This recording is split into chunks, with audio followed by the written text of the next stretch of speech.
An early run on quarterbacks in the NFL draft, as a lot of people expect, if the Commanders, Patriots, and the Bears all go quarterback, May, May, Williams, and Daniels with the first 3 picks. That's kind of a nightmare situation for the Falcons in one breath, but in the same breath, it could potentially land them with one of the best prospects in the draft, because all of a sudden now they're basically picking out of the top 5 position player prospects in the entire draft, which is a very tantalizing prospect for a team that does have a lot more holes than just the quarterback position. Yeah, Terry Fontenot's approach to the draft hasn't changed. Best player available. And if you want to really get down to it, I think most people would have Caleb Williams as the best overall player, but then it would be something like Marvin Harrison, Joe Alt, Malik Neighbors, Brock Bowers, and then somebody like Drake May, and Jayden Daniels even a little bit further than that. So the fact is, as Chase points out, that, obviously the most important position in sports, quarterback, it's going to be a priority for most clubs. The Falcons stand to benefit in a sense. Obviously, this is a silver lining. We want a quarterback. We want one of those 3 guys. But if we don't get one of those 3 guys, like I just said, some of the names, many expect Marvin Harrison to be off the board. But, a guy like Malik Neighbors, you talk about a world-class fit for Zach Robinson's offense. Malik Neighbors would do wonders in Zach Robinson's, Sean McVay, Kyle Shanahan offense, where, it kind of prioritizes run after the catch ability. Malik Neighbors constantly, LSU fans here, we watch more Malik Neighbors than just about anybody. Talk about turning a 2-yard slant, any route within 10 yards into a touchdown. He's a home run waiting to happen. That's a guy obviously biased.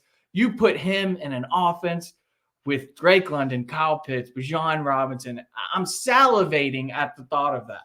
Yeah, and I mean, we've seen these rookie wide receivers come in over the last 5-6 years and really just become immediately the best receivers in the game. And you've seen it with LSU guys and Jamar Chase and Justin Jefferson. And we watched every single one of those games. Hot take. I think Malik Neighbors could be better than any LSU wide receiver ever. Which, you're saying that, and I'm not disagreeing with you, but we're also talking about currently right now 2 of the best 3 receivers in the league are from that 2019 LSU team. And we genuinely believe Malik Neighbors has a chance to be just as good, if not better than those guys. There's really nothing he can do. I mean, you go look at the tape. He's catching deep balls from Jayden Daniels. He's turning 5-10-yard passes into 50-yard gains. Yeah. He runs everything on the route tree.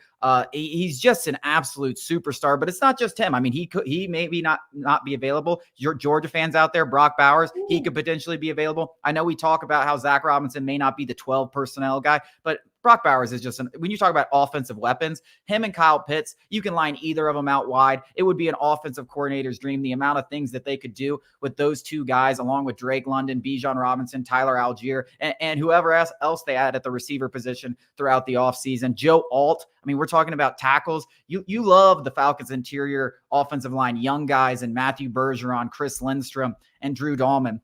The tackle position, though, the future of it, a little sketchy. You got an older guy in Jake Matthews. You got Caleb McGarry. This might be his last season in Atlanta. Maybe they don't even keep him going into next season, and they go after a guy like Joe Alt. You're talking about solidifying an offensive line and being one of the best in football right away. I mean, that would be a home run if somehow he's available with the 8th pick, because some people will call him the best prospect in the entire draft. Some of the most respected names in the game, the Kuipers, the Dane Bruglers, the guys who do this for a living, all they do is watch tape, say that Joe Alt, this Notre Dame left tackle, just an absolute freak show. He's the size of a door frame. He's like 6'8", 320, and looks as lean as like a wide receiver. He was created in a football laboratory. So if that guy falls to you, and we're just talking about the best player available, that's like a 15-year starter day one right there. So, and even past that, you want to go to the other side of the ball. I don't know how a lot of evaluators feel about a Terrion Arnold or a Dallas Turner or a Jared Verse. There's so many. And that's the crazy part is there could be no defenders drafted in the first 10 picks. It is possible where it's just offense. We didn't even mention Odunze. I mean, the Washington wide receiver. He's another. The Penn State tackle. I mean, there is just a boatload of really blue chip prospects that could be available for the Falcons. I mean, let's be honest. A handful of these guys, 100%. If it goes quarterback, a handful of the guys that we have mentioned will be available. And from there, it's just taking the best player available. I know people are going to do these mock drafts and talk, oh, the Falcons need a pass rush. It's going to be Dallas Turner. They need this, they need that. We've seen how the Falcons are going to draft. Yes. They've taken skill positions each of the last 3 years. Yes. And I know people are probably like, do not do that again. But if Malik Neighbors is sitting there, or a Dunze, if they covet one of those guys, we need a wide receiver. Like, it is totally in the realm of possibilities. Maybe I would say extremely possible that the Falcons go get one of those guys if they view them as the highest rated guy on their board. And not only, like, that's what you just finished with. Not only does it fill a positional need, that is wide receiver, Malik Neighbors could very well be the best player available when the Falcons are up to pick. That could be very possible. And if there is one thing we've seen in the Terry Fontenot drafting era, is it does not matter. And the fact is that it does also fill a need, makes it even more likely. He picked the highest tight end overall, a running back 8th overall. I mean, there's nothing this guy won't do if he feels that this is just the best player available. It's the way to draft, though. And I know that a lot of Falcons fans can gripe about the Bijan Robinson pick over a Jalen Carter. And you're right to feel that way. We're just talking about the physical nature of the game. Jalen Carter was one of the best prospects in the draft. Unfortunately, that's not all that goes into it. It's about, the culture, the fit, the personality, and things like that. And Bijan Robinson is a home run. I mean, the guy is just through and through, could mesh with anybody. He's going to be a team first guy, yada, yada, yada.